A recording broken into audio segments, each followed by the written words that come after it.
On TTV. Hello guys, it's me again Vinka nkuko bisanzwe. Ikiganiro ni Kids Talk kuri On TTV. Guys, uyu munsi tugiye kuganira ku bana babana n'ubumuga ubwo ari bwo bwose. Yaba ubwo kumva, yaba ubwo kubona, yaba ubw'amaguru cyangwa se ubw'amaboko, ubumuga ubwo ari bwo bwose. Ese ni iki cyakorwa kugira ngo abo bana nabo babeho bishimye, babeho bumva ko bameze nk'abandi bana, babeho bumva ko nyine niba afite ubumuga ameze nk'undi mwana umeze neza wuzuye wese, niyumve yuko nta kamaro afite, nta ari useless nyine kuko we afite ikinabura mu mubiri. Ni iki cyakorwa, ni iki twamarira abo bana, ni iki twabafasha, ni iki babwirwa cyangwa se bakiga kugira ngo babashe kubana n'ubwo bumuga bumva ari ibintu bisanzwe, nyine bumva ko n'abari nomo nk'abandi.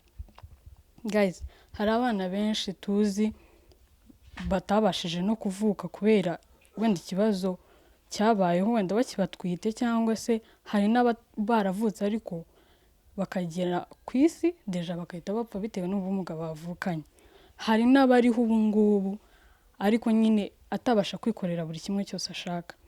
Urugero, hari nk'umwana ushobora kuba adafite amaboko yombi.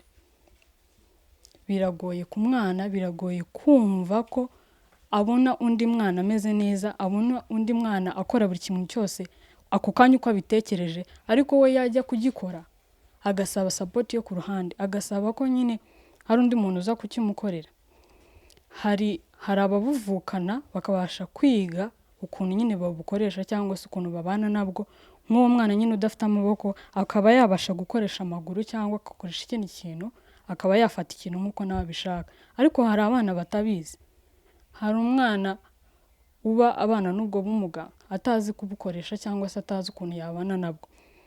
Hari rero mu Rwanda nk'ubu ngubu hari ibigo bitandukanye bigeze kuri nka 50 bifasha abo bana cyangwa se bifite ibigo birera abo bana. Ndatekereza yuko babigisha nyine buri kimwe, ndatekereza yuko babaha nyine uburere nk'ubw'abandi, nubwo wenda bo baba bafite ikibazo kigiye gitandukanye, buri wese afite ikibazo cye. Ntekereza ko buri mwana wese bamugeraho cyangwa se bamenye ikintu atekereza, bamenya imikorere, bamenye ukuntu yabana n'ubwo bumuga afite.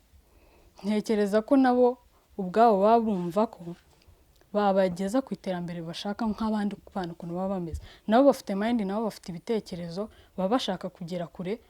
Uko wowe utekereza wumva uri muzima ni nako ndatekereza. Wikumva ko umuntu udafite amaboko cyangwa se udafite amaguru cyangwa se wenda ufite ikibazo mu mutwe witekereza ko adatekereza. Yego wenda ashobora kudatekereza nk'urugero wowe ushobora gutekereza kuko wowe uri nomo umeze neza, ariko nawe aratekereza. Guys, ntitukumve ko umwana aho ngaho mu rugo, wenda hari umubyeyi urimo kunyumva, hari umwana urimo kunyumva ufite ubwo bumuga, hari n'ababyeyi isaha barimo kunyumva bafite abo bana ariko birirwa babakingiranye mu nzu cyangwa se babashira kure kugira ngo abandi bana batababona cyangwa babaseke. Birashoboka ko uwo mwana aba afite ipfunwe, birashoboka ko uwo mwana aba yumva nawe atajya mu bandi, ariko se wowe mubyeyi umumariye iki ngo yitinyuke? Umumariye iki ngo yitinyuke yumve ko yajya gukina n'abandi, yasabana n'abandi, yaganira n'abandi, akumva ko nyine bari mu rugero rumwe?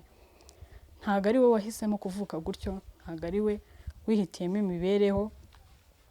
Imana itugenera, navuga ko ari nk'ibidukwiye. Ashobora kuba wenda yari kuvuka afite amaboko cyangwa se amaguru agakora ibihabanye n'ibyo akora, akaba yabicamo nabi, Imana ikamuhitiramo nyine kubuko nguko ameze. Ntitugacire urubanza abo bana, ntitukumve ko niba ngiye ahantu, niba wenda nkuriye ahantu n'umuntu udafite amaguru cyangwa se amaboko cyangwa ubumuga bwo ari bwo bwose, nkumva ko uwo muntu aciriritse, ninjye uri haye kuko ndi nomo meze neza, ninjye muntu urenze kuri we, ukumva ntiwamutega amatwi, ukumva nyine. Guys, ibyo bintu bibaho cyane. Hari n'umwana nabonye aragize ntago yumva neza, yumvisha ugutwi kumwe, ariko nyine iyo mugiye kuvugana cyangwa se abona ugiye kumuvugisha arahindukira akumvisha rwa gutwi. Rero mugenzi we akabera aramubwira ati arambwira ngo nushaka uvuge cyane wowe ngo ntabwo yakumva. Ngayibaza iyo yumvishije icyo kintu ko undi arimo kumwumva cyangwa se ari kukumva we nakumve nk'uko ako kanya bishaka kukumvamo, bigasaba ko nyine akoresha process ndende kugira ngo akumve, biramubabaza. Wimujudginga, ntago ari we wihitiyemo kuvuga gutyo. Wimujudginga aho kugira ngo umubwire gutyo, wabwira umuntu ugiye kumubwira uti mwegere, afite ikibazo ntabwo yumva neza.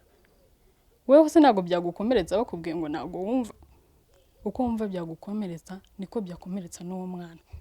Guys, twige guha agaciro buri muntu wese. Twige guha agaciro uwo mwana ufite ubumuga ubwo ari bwo bwose. Ntago ari wowe uhisemo, ntago ari wowe wifuje kuba gutyo, kandi namwe babyeyi muhe courage uwo mwana, mwigishe ukuntu yabana n'ubwo bumuga. Ashobora kuba nta maboko afite ariko yakoresha amaguru. Gerageza ubimwigishe, ubimutoze. Niba wenda hari n'ubushobozi waba ufite, mujyane muri ibyo bigo birahari. Wikingirana uwo mwana, wikumva ko nta kintu amaze, uri kumudindiza mu miterere cyangwa se mu bintu ibyo ari byo byose urimo kumudindiza, kandi hari igihe yavamo umuntu ukomeye.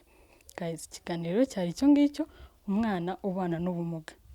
Guys, ndashaka subscribe, like, share na comment. Ikiganiro ntakagaruka. Kids Talk.